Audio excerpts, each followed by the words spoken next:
Les travailleurs du ministère de l'Agriculture, de l'Élevage et de la Pêche décident en toute conscience d'organiser un sit-in suivi d'assemblée générale ici au ministère en vue de la satisfaction de leurs légitimes revendications ce lundi 11 novembre 2019.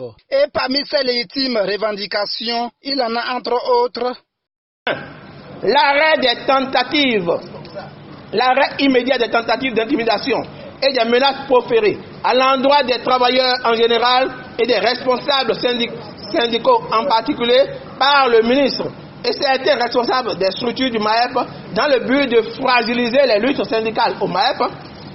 2.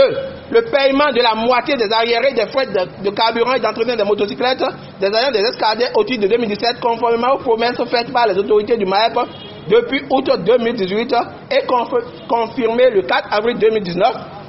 3. L'arrêt des parrainages administratifs et politiques dans la promotion des cadres au niveau des DDAEP. 4. L'inscription de tous les ATDR du MAEP sur l'actuel plan de formation afin qu'ils puissent accéder au corps immédiatement supérieur à leur corps. 5.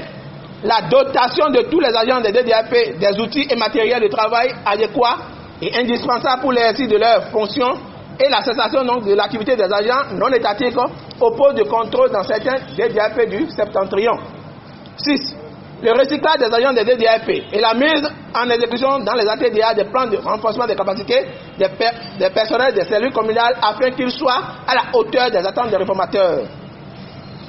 8. L'assurance des motos qui sont ou qui seront mises à disposition des agents des structures du MAEP auprès donc des compagnies d'assurance dignes de ce nom ou la garantie d'une forme d'assurance comme c'est le cas pour les véhicules administratifs. 9.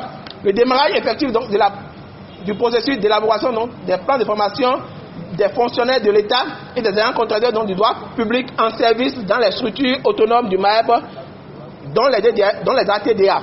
10. La prise d'arrêté pour limiter la durée maximale passée à un poste frontalier à 1 an au maximum. 11. La poursuite de la veille de l'autorisation de reclassement des ACE de B2 à B1 et de C2 à C1. 12. Enfin, l'organisation des élections professionnelles au MAEP avant le vendredi 29 novembre 2019. En appréciant les revendications des travailleurs du MAEP, les centrales justice ont soutenu ces travailleurs afin de réclamer au gouvernement la justice dans tous les domaines. Le régime de la rupture a démoli l'administration publique. Le régime de la rupture a désarticulé la fonction publique. Le gouvernement de la rupture a ruiné l'espoir du travailleur béninois.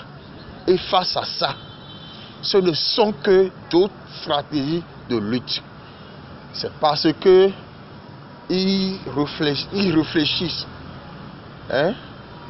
comme quelqu'un qui n'est pas présent dans ce pays, qu'ils se sont empressés en nous arrachant le droit de grève. Lorsqu'on nous arrache le droit de grève, ce qui nous reste, c'est la rue. Ce qui nous reste, c'est des sittings. Ce qui nous reste, c'est des marches. Face à toutes les doléances des travailleurs du MAEP, le gouvernement prendra des résolutions adéquates car c'est le capital humain qui est au centre de la gestion des autres capitaux.